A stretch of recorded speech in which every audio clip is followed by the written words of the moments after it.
Very welcome all of you. So again in this video we'll talk about the directives. So there are the two other directives which is basically we have covered in some of the videos earlier. So maybe earlier or later, it depends upon when you are watching which video. So you can find out the directives title in that playlist. So today we'll talk about the Directive 9079 EC and Directive 9879 EC. So basically we already have talked about in one of the video where we talk about the Directive 9385 EC, which is for the active implantable medical devices.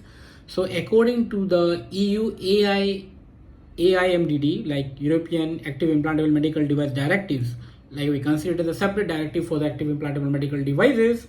In that directives for the active implantable medical devices, EU 9079 EC is applicable. And for the different directive of European EU IVDD, which is European in vitro diagnostic device directives. So in European in vitro diagnostic device directives, there is applicable EU 9879 EC. So both directives are different and they have their own separate directives. Now why? Because as we explained, the active implantable medical devices foremost condition is that it must utilize some external source of energy, and we already talked about the active and passives, everything in the Directive 9385 EC. We already talked about the active and passive. If you need a more explanation on this, just DM me, I will get back to you. Now, considering the European IVDD directives, like in vitro diagnostic device directives, here whatever the in vitro device performance we are using, we are utilizing the human tissues, or if we are utilizing any kind of animal tissues for any kind of sampling analysis purpose or anything, then that time this is the reason these directives comes into the picture. So that is why they have the separate directive for the IVDD.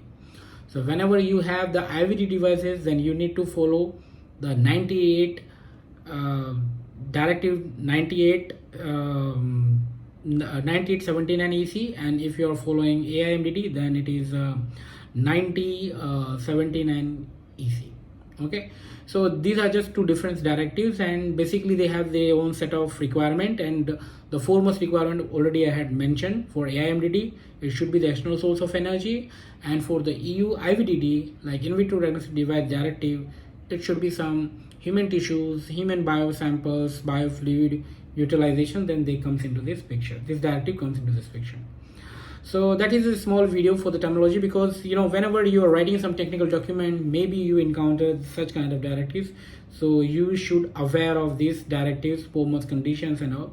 If you need a detailed descriptions on that, like what are the exceptions in applying for these directives, as already I had mentioned in some other video about the 9385 ECs, there are some exceptions for implying that, like what are the exceptions which give us freedom to not to imply these active implantable device directives.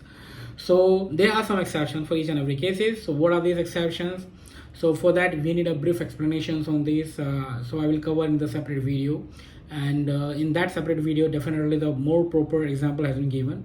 But as this is a playlist for about the terminology, so this is about the terminology, the short descriptions. But still, if you have any questions and confusions and queries, just comment over this video. We will get back to you and we will explain whatever we can. So that is for now for this video. We'll cover some another topic in another video. Till then, bye, take care.